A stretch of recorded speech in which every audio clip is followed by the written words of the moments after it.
مشرکین اور کفار کے لوگوں کو آپ نے سیٹ کیا کہ تم مومنین کی اولاد کو ٹیچنگ کرو، یعنی علم کے حصول کے لیے آپ نے ہر ایکسکیوز اور عذر کو ختم کر دیا، کیونکہ یہ وہ لائن آف ایکشن ہے جس کے اوپر مسلمانوں کے مستقبل کا فیصلہ ہونے والا تھا کہ جو شخص بھی ایک کتاب کو ٹرانسلیٹ کر دے گا، اس کا جو وزن ہوگا، اس کتاب کا جو وزن، اسی کتاب کے وزن کے برابر اس کو سونا دیا جائے گا۔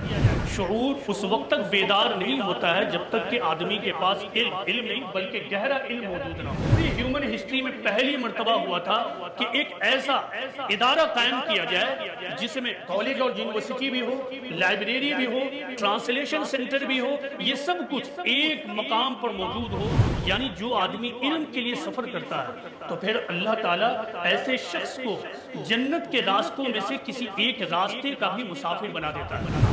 علم کا جو بہاؤ تھا وہ پوری طرح، تقریباً پوری طرح مشرق سے مغرب کی طرف جاتا تھا، جبکہ اسلام پوری مغربی دنیا کے لیے ٹیچر بنا ہوا تھا کہ خالق کائنات نے ہمیں یہ بتا دیا ہے کہ اس دنیا میں تقدیر بدلنے کا صرف ایک ہی طریقہ ہے، اور وہ یہ ہے کہ خود کو بدلو۔ حاضرین، خدا کے آخری دین جسے قرآن میں اسلام کا نام دیا گیا ہے، اس کی تاریخ 610 عیسوی سے شروع ہوتی ہے۔ دوسرے لفظوں میں ہم یہ بھی کہہ سکتے ہیں کہ مسلمانوں کی تاریخ کا آغاز 610 عیسوی سے ہوتا ہے۔ اسلام کی بنیادی تعلیم کیا ہے؟ مذہبی اعتبار سے اسلام کی بنیادی تعلیم یہ ہے کہ تمام کائنات کا خالق یعنی کریٹر، مالک، سسٹینر، ماسٹر، سب صرف ایک ذات ہے جسے قرآن میں اللہ کہا گیا ہے۔ ہندی میں جو نام آپ دے سکیں، عام طور سے انگریزی میں گاڈ کا لفظ استعمال کیا جاتا ہے۔ تو یہ اسلام کا بنیادی عقیدہ ہے۔ اسلام کا اس کے علاوہ بھی کچھ بنیادی عقیدے ہیں۔ مثلا جب سے دنیا قائم ہوئی، اللہ تعالیٰ نے انسانوں کی ہدایت کے لیے نبوت کا سلسلہ قائم کیا، جسے نبوت کا سلسلہ کہتے ہیں۔ پھر وحی، جنت، جہنم، آخرت، یہ اسلام کے بنیادی عقائد ہیں۔ لیکن اب غور کیجئے کہ اسلام یعنی قرآن کی جو پہلی آیت اتری تھی وہ اتری تھی اقرأ بسم ربک الذی خلق۔ تاریخی ریکارڈ کے مطابق یہ پہلی وحی ہے، فرسٹ ریولیشن ہے جو پروفٹ محمد صلی اللہ علیہ وسلم پر آئی، جس میں اللہ تعالیٰ نے پیغمبر اسلام سے یہ کہا اقرأ بسم ربک الذی خلق، پڑھو اپنے رب کے نام سے جس نے سب کو پیدا کیا۔ یہ بہت ہی اہم بات ہے کہ اس پر آپ ہم تمام مسلمان یہ سوچیں کہ اسلام کا عقیدہ اپنی طرف، اسی لیے میں نے پہلے آپ کو اسلامی عقائد کی طرف رجحان دلایا اور آپ کو یاد دلایا کہ یہ اسلام کے عقائد موٹا موٹی۔ لیکن جب قرآن میں پہلی وحی اترتی ہے تو اللہ تعالیٰ کہتے ہیں اقرأ بسم ربک الذی خلق، یہ وہ آیت ہے یا یوں کہ یہ وہ لائن آف ایکشن ہے جس کے اوپر مسلمانوں کے مستقبل کا فیصلہ ہونے والا تھا۔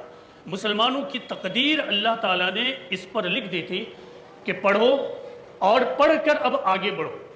اس سلسلے میں ایک بنیادی بات جو سمجھنے کی ہے وہ یہ ہے کہ دیکھیے، کسی بھی بڑے کام کو کرنے کے لیے شعور کی ضرورت ہوتی ہے، عقل کی ضرورت ہوتی ہے، اور عقل، شعور اس وقت تک بیدار نہیں ہوتا ہے جب تک کہ آدمی کے پاس علم نہیں بلکہ گہرا علم موجود نہ ہو۔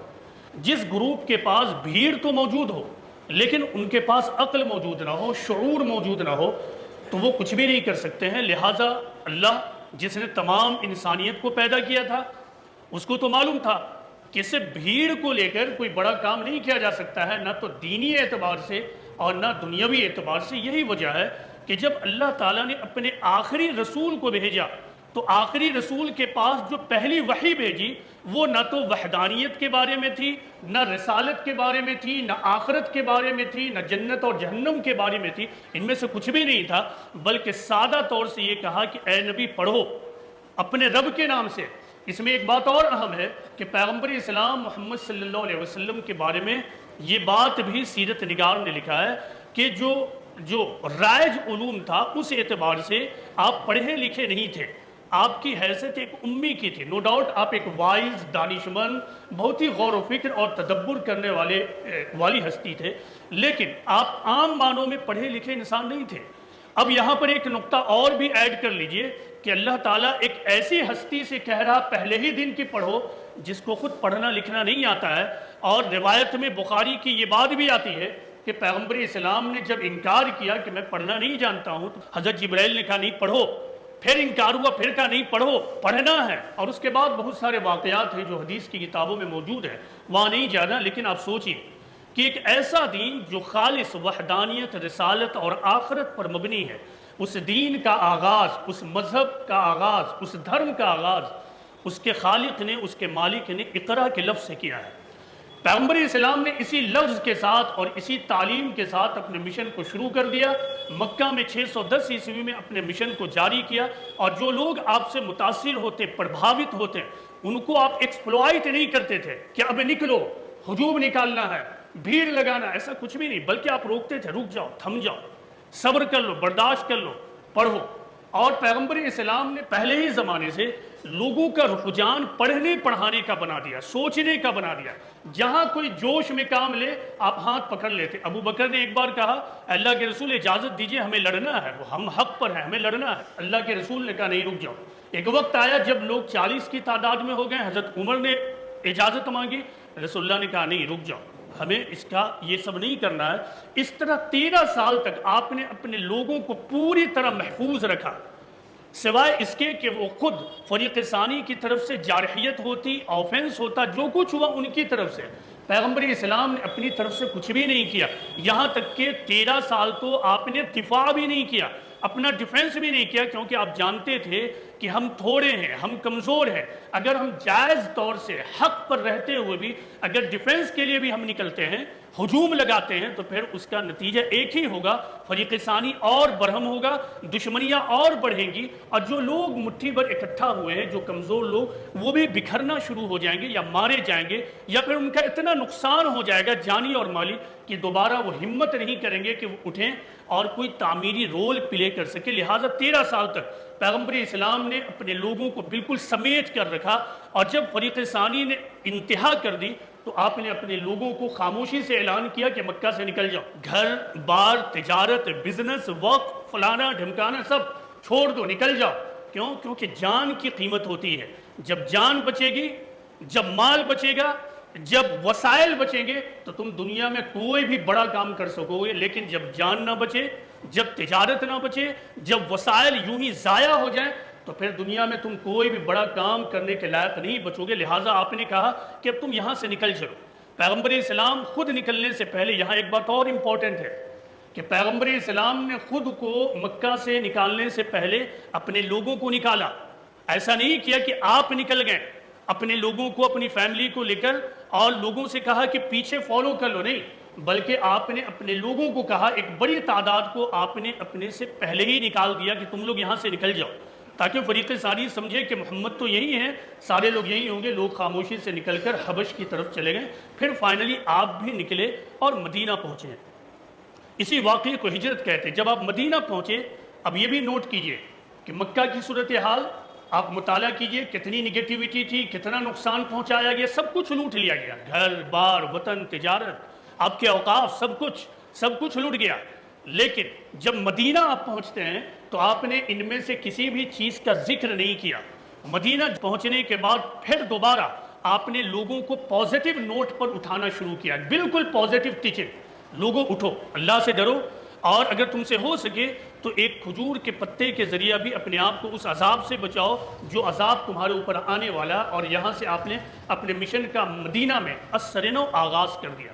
جیسے ہی آپ کو مہلت ملی، مسجد نبوی بنی۔ اب وہ مسجد نبوی اس طرح کی کوئی مسجد نہیں ہوتی تھی، گھاس پھوس پتے کی مسجد۔ آپ نے وہاں ایک اسکول کھول دیا جسے آج آپ تاریخ اسلام میں صفہ کے نام سے جانتے ہیں۔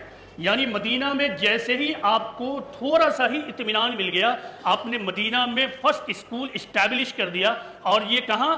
گھاس پھوس کی جگہ پہ۔ کس جگہ پہ؟ مسجد نبوی۔ وہ مسجد نبوی جس میں پہلی بار جو روشنی جلی وہ کب؟ 9 ہجری میں۔ جب آپ وہاں پہنچے، مسجد بنی، اس وقت اس مسجد میں کوئی بتی کچھ بھی نہیں۔ ایک بات اور نوٹ کیجئے، آپ کے ساتھ جو لوگ تھے ایسا نہیں کہ سب کے سب بالکل غریب غربا تھے، بڑی مالدار لوگ بھی تھے، حضرت عثمان جیسے لوگ بھی تھے، جو انصار آپ کے ساتھ ہوں وہ بھی بہت دولت مند لوگ تھے۔ آپ چاہتے تو کہتے کہ لوگوں پیسے دو، دولت لگاؤ، جیسے قیصر و کسریٰ اور یہود و نصارہ نے اپنے بڑے بڑے مساجد بنا کر رکھے ہیں، عبادت گاہ بنا رکھے ہیں، ہم بھی ویسے ہی بناتے ہیں۔ آپ نے ایسا کچھ بھی نہیں کہا، مسجد بنا دی، ایک جگہ بنا دی جہاں آ کر اکٹھا نماز پڑھو، اور وہاں سب سے پہلے آپ نے ایک چبوترا تیار کر دیا، ایک اسکول کھول دیا جسے صفہ کہتے ہیں، اور اس سے جو لوگ جڑے رہے انہیں آج ہم اصحاب صفہ کہتے ہیں۔ یہ اصحاب صفہ کون تھے؟ یہ وہ لوگ تھے جنہوں نے اپنے آپ کو پوری طرح ڈیڈیکیٹ کر دیا ایجوکیشن لینے میں، ریسرچ کرنے میں، اور پیغمبر اسلام سے اسلامک پرنسپل سیکھنے میں۔ آپ نے سنا ہوگا اکثر حدیث سنتے ہوئے، حضرت ابو ہریرہ رضی اللہ عنہ، عبداللہ بن عباس وغیرہ، یہ کون لوگ تھے؟ یہ اصحاب صفہ میں سے لوگ تھے۔ تو تقریباً 80 سے 100 لوگ تھے جو اصحاب صفہ میں شامل تھے۔ ان کا پورا کام تھا ایجوکیشن، ریسرچ اور ایجوکیشن کو آگے بڑھانا۔ جو بھی اسلام میں داخل ہوتا وہ اصحاب صفہ سے کانٹیکٹ کرا دیا جاتا اور کہا جاتا اس سے کہ علم حاصل کرو۔ اسلام کا دوسرا اسکول وہ اسکول ہے جب غزوہ بدر ہوا۔ غزوہ بدر میں مسلمانوں کو فتح حاصل ہوئی، 70 قیدی قید کر کے لائے گئے۔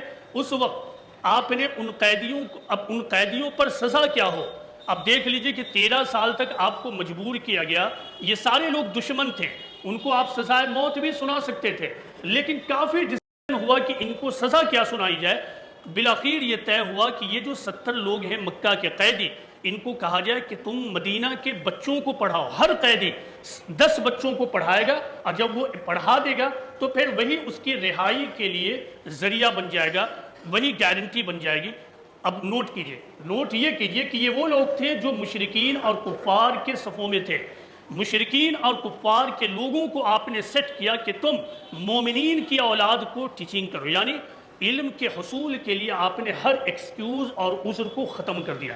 یہ ہے بس چھوٹی سی مثال کہ پیغمبر اسلام محمد صلی اللہ علیہ وسلم نے جو امت تیار کی، وہ امت کیسی تھی؟ وہ امت حقیقت پر مبنی تھی۔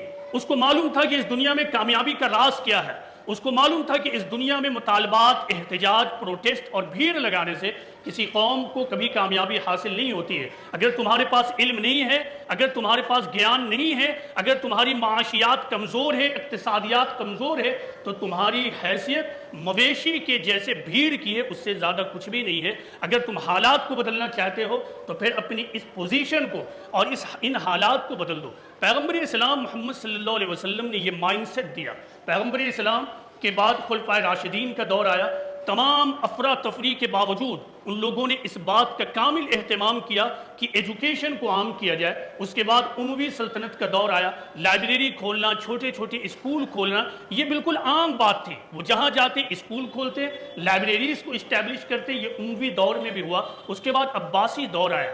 عباسی دور میں خلیفہ مامون نے ایک قدم اور آگے بڑھایا اور علم کو سب سے اوپر کر دیا، اور اس نے پہلی مرتبہ 9ویں صدی میں پہلی مرتبہ بغداد میں بیت الحکمہ یعنی ہوم آف وزڈم اسٹیبلش کیا۔ تاریخ کی کتابوں کو پڑھ لیجئے، یہ پوری ہیومن ہسٹری میں پہلی مرتبہ ہوا تھا کہ ایک ایسا ادارہ قائم کیا جائے جس میں کالج اور یونیورسٹی بھی ہو، لائبریری بھی ہو، ٹرانسلیشن سینٹر بھی ہو، یہ سب کچھ ایک مقام پر موجود ہو۔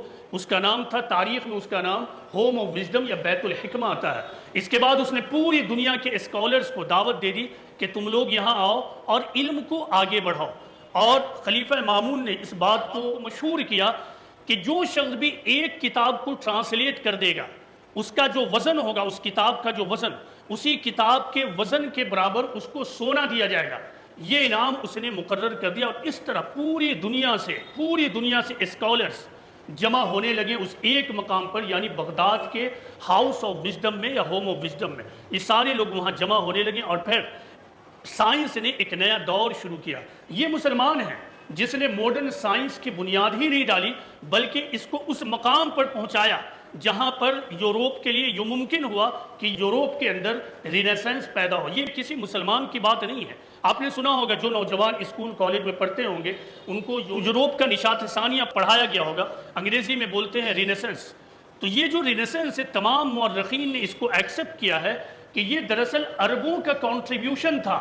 جس کی وجہ سے یوروپ میں رینیسنس پاسبل ہو پایا۔ آپ کتابوں کو اٹھا لیجئے، مثلا ایک مشہور سائنٹسٹ ہے اے ہمبولڈ، انہوں نے یہ لکھا ہے کہ it is the Arabs who should be regarded as the real founder of physics، یعنی یہ دراصل عرب سے، دوسرے لفظوں میں کہہ سکتے ہیں دور اول کے مسلمان، یہ دراصل مسلمان ہیں جن کو حقیقی معنوں میں فزکس کا بانی کہا جا سکتا ہے۔ اسی طرح فلپ کے ہٹی کی مشہور کتاب ہے the history of the Arabs, اس میں اس نے عرب کی پوری تاریخ کو جمع کیا ہے، اچھی بری تمام چیزوں کو۔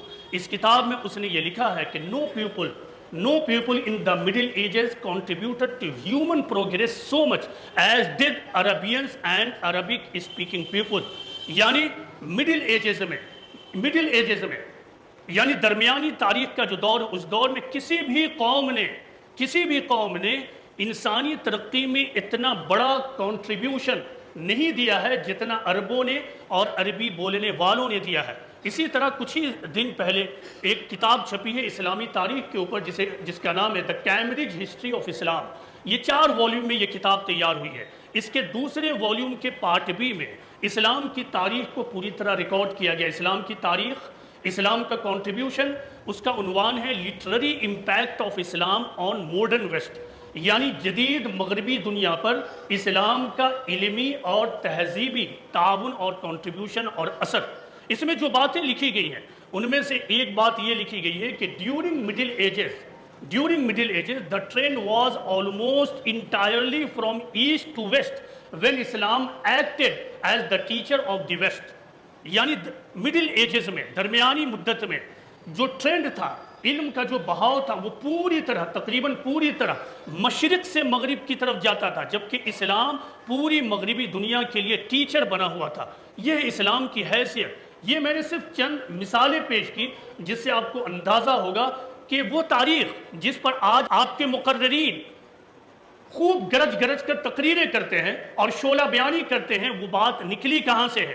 یہ وہ لوگ نہیں تھے جو اپنے گھروں پر، اپنے محلے میں، اپنے اداروں میں عیش و عشرت کی زندگی گزارتے تھے، نہیں، بلکہ یہ وہ لوگ تھے جنہوں نے تاریخ کے دھارے کو بدلنے کا عہد کر رکھا تھا، جو یہ جانتے تھے کہ خالق کائنات نے ہمیں یہ بتا دیا ہے کہ اس دنیا میں تقدیر بدلنے کا صرف ایک ہی طریقہ ہے، اور وہ یہ ہے کہ خود کو بدلو، خود کو بدلے بغیر بھیڑ لگا کر تم تو نہ خود اپنے آپ کو بدل سکتے ہو اور نہ ہی تم تاریخ کے دھارے کو موڑ سکتے ہو۔ قرآن کا مطالعہ کیجئے، قرآن سے صرف میں ایک ریفرنس آپ کو دیتا ہوں، سورہ رعد کی مثال میں دیتا ہوں۔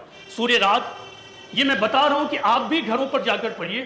سورہ رعد میں ایک مقام پر قوموں کے عروج اور زوال کا ذکر کیا گیا ہے، یعنی رائز اینڈ فال، کامیابی اور ناکامیابی کا راز کیا ہے۔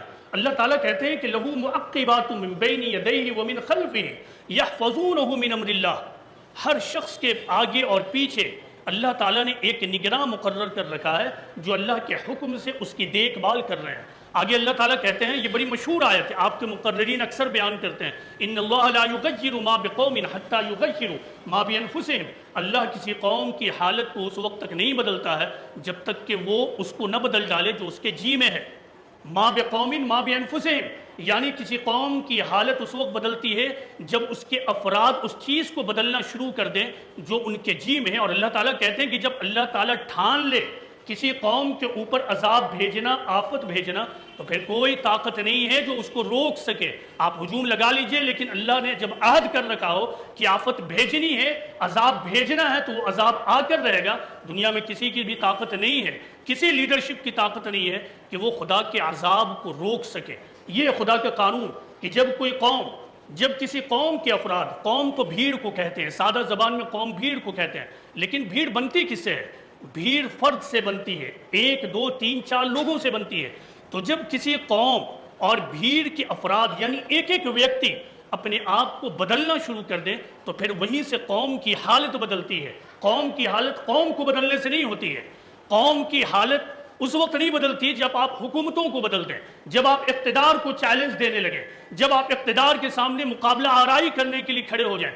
اس سے قوم کی حالت نہیں بدلتی ہے، قوم کی حالت اس وقت بدلتی ہے جب قوم کے افراد اپنے آپ کو بدلنا شروع کریں۔ مسلمانوں کا مسئلہ کیا ہے؟ مسلمانوں کا مسئلہ ہے مسلمانوں کے پاس ایجوکیشن نہیں ہے۔ مسلمان ماڈرن ایجوکیشن میں بالکل پچھڑے قوم بنے ہوئے ہیں، کہیں جانے کی ضرورت نہیں ہے۔ آپ اپنے اپنے علاقے میں انالیسس کیجئے، سروے کیجئے، دور جائیے پورے علاقے میں کہ کتنے فیصد مسلمان ہیں جو ایجوکیٹڈ ہیں، کتنے فیصد مسلمان ہیں جو ایک سے زیادہ زبان اور بھاشا جانتے ہیں، کتنے فیصد مسلمانوں کی فیملی ہے جو اپنے بچوں کو پڑھانے کے لیے ہر قربانی دینے کو تیار ہے، کتنی فیملی ہے جن لوگوں کے پاس پیسہ آ جائے اور پھر پیسے کی بنیاد پر ایجوکیشن دینا شروع کیا جائے تو یہ نہیں، یہ اس وقت تبدیلی مانی جائے گی کہ سماج کا ٹھیلا پر کام کرنے والا سبزی فروش طبقہ، وہ طبقہ جو دہاڑی پر کام کرتا ہے، اس کے دماغ میں بھی یہ بات گھس جائے کہ ہماری اور ہماری قوم کی تبدیلی، میری فیملی کی تبدیلی اور میری قوم کی تبدیلی اس وقت نہیں ہوگی جب تک کہ ہم اپنے بچوں کو تعلیم یافتہ نہ بنائیں۔ یہ مسلمانوں کا سب سے بڑا مسئلہ ہے، تعلیم یافتہ بنائیے مسلمانوں کو، اپنے بچوں کو، اس کے علاوہ کوئی تبدیلی نہیں ہوگی۔ ایجوکیشن حاصل کریں، معاشیات ٹھیک کریں، دعوت دین کو اپنائیں، اخلاقیات کو ٹھیک کریں، ان کے بغیر ہمارا مسئلہ نہیں حل ہوگا۔ قرآن میں، حدیث میں تعلیم پر اتنا زیادہ زور دیا گیا ہے کہ کبھی کبھی آپ کو ایسا محسوس ہوگا کہ نہ جنت کی باتیں، نہ جہنم کی باتیں، نہ آخرت کی باتیں، نہ اللہ اور رسول کی باتیں، کچھ بھی نہیں۔ پڑھو مثلا قرآن کی پہلی آیت پڑھو، اقرا۔ اسی طرح ایک مشہور حدیث ہے جو میں آپ کو سناتا ہوں، یہ صرف ایک حدیث ہم مسلم نوجوان پکڑ لیں تو ہماری زندگی شاید بدل سکتی ہے۔ پیغمبر اسلام کہتے ہیں کہ کن عالما او متعلما او مستمعا او محبا ولا تکن الخامس فتہلک، یعنی تم اسکالر بنو، عالم بنو، یعنی خوب پڑھو لکھو، اتنا پڑھ لکھ لو کہ تم اسکالر کے درجے پہ چلے جاؤ۔ اگر یہ نہیں ہو سکتا ہے تو او متعلما، تم اپنے آپ کو اسٹوڈنٹ بناؤ، یعنی علم کو سیکھنے والے بنو۔ اگر بدقسمتی سے تم یہ بھی نہیں کر سکتے ہو تو او مستمعا، یعنی علم کو سیکھنے والے بنو، جہاں علم کا چرچا ہو، جہاں پازیٹیو باتیں ہوتی ہوں وہاں بیٹھ جاؤ۔ مطلب یہ ہے کہ ہم اپنی اولادوں کو بھی اسی طرح نصیحت کریں کہ علمی محفل میں بیٹھیں، علمی گفتگو سنیں۔ اگر یہ بھی نہیں ہو سکتا ہے تو چوتھی بات اللہ کے رسول کہتے ہیں او محبن، تم علم والوں سے محبت کرو۔ جس علاقے اور جس بستی میں جن لوگوں کی محبت لوگوں کے دلوں میں ہوتی ہے، اسی قسم کے لوگوں کی پروان چڑھتی ہے۔ اگر علاقے میں ہم جوہلا کو درجہ دیں گے تو پھر وہی ماحول بنے گا۔ اگر ہم علاقے میں اسکالرز اور علماء کا، یعنی پڑھے لکھے کو اہمیت دیں تو پھر سماج میں ویسے ہی فضا بنے گی۔ لہذا پیغمبر اسلام نے آخری بات جو کہی وہ ہے او محبن، علم والوں سے محبت کرو، یہ آخری درجہ ہے۔ آگے اللہ کے رسول نے کہا ولا تکن الخامس، پانچویں مت بنو ورنہ ہلاک ہو جاؤ گے۔ اب غور کریں کہ ہم کہاں پہ کھڑے ہیں، کیا ہم اسکالر ہیں، کیا ہم اسٹوڈنٹ ہیں، کیا ہم علم سے کو سننے والے ہیں، کیا ہم علم والوں سے محبت کرنے والے ہیں؟ ایسا معلوم ہوتا ہے کہ ہم پانچویں بنے ہیں۔ اسی طرح ایک آخری حدیث سناتے ہوئے میں اپنی بات ختم کرتا ہوں۔ پیغمبر اسلام محمد صلی اللہ علیہ وسلم فرماتے ہیں کہ if anyone travels on a road in search of knowledge، یعنی اگر کوئی بھی شخص تعلیم کی تلاش میں سفر کرتا ہے، راستے پر چلتا ہے، God will cause him to travel on one of the roads of paradise۔ Allah will cause him to travel on one of the roads of paradise، یعنی جو آدمی علم کے لیے سفر کرتا ہے تو پھر اللہ تعالیٰ ایسے شخص کو جنت کے راستوں میں سے کسی ایک راستے کا بھی مسافر بنا دیتا ہے۔ یہ ہے علم کا امپورٹنس اسلام میں۔ اللہ تعالیٰ سے یہ دعا ہے کہ اللہ تعالیٰ ہم سب کو سب کچھ کرنے کے باوجود، ٹھیک ہے وقتیہ آپ کو لگتا ہے یہ بھی کر لو، کر لیجیے، لیکن جڑ کو پکڑ لیجیے۔ میں بار بار کہہ رہا ہوں، تین باتیں یہاں سے لے کر اٹھیے کہ ہمیں علم حاصل کرنا ہے، علم حاصل کرنا ہے، علم حاصل کرنا ہے۔ نمبر 2، اپنے لوگوں کے اخلاقیات کو، ایتھکس کو بلند کرنا۔ ہرگز دوسروں کو مت دیکھیے کہ دوسرے جھوٹ بولتے ہیں، دوسرے بے ایمان کرتے ہیں، دوسری قومیں ناانصافی کرتی ہیں، ظلم و زیادتی میں مبتلا۔ یاد رکھیے کہ جیت بالآخر اعلیٰ اخلاق والوں کی ہوتی ہے۔ نمبر 3، دعوت اللہ کے مقصد کو اپنی زندگی میں اتارنا۔ ہمیں کبھی نہیں بھولنا چاہیے کہ ہم امت محمدی ہیں، ہم اللہ کے آخری رسول کی امت ہیں، اور ہمارے اوپر ایک ذمہ داری ہے کہ آخری رسول کے پیغام کو تمام انسانیت تک پہنچائیں۔ اور قرآن و حدیث میں یہ بات کہی گئی ہے کہ اگر ہم یہ کام نہیں کرتے ہیں تو اللہ کی مدد اور نصرت ہمارے ساتھ نہیں ہوگی۔ یہ 3 چیزیں ہیں، ہم ان 3 چیزوں کو اپنی زندگی میں اتاریں۔ پکڑ کر اپنے علاقے کے بچوں کو، بہت دور مت جائیے، اپنے محلے، اپنے علاقے کے گھر کو، اپنے پڑوس کے بچوں کا ہاتھ پکڑ لیجیے اور بولیے پڑھو۔ کسی کے پاس پیسہ ہے تو اس پیسے سے غریب بچوں کو ایجوکیشن لینے میں مدد کرے۔ اس کے بغیر ہم کامیاب نہیں ہو سکتے ہیں، اور اس کے بغیر ہماری اقتصادیات بھی ٹھیک نہیں ہوگی۔ امید کرتا ہوں کہ یہ باتیں یہاں بیٹھے ہوئے ایک ایک آدمی کے دل و دماغ میں اتری ہوں گی۔ اللہ تعالی ہمیں سمجھ اور بوجھ دے اور اللہ تعالیٰ ہماری مدد فرمائے۔ وما علینا الا البلاغ المبین۔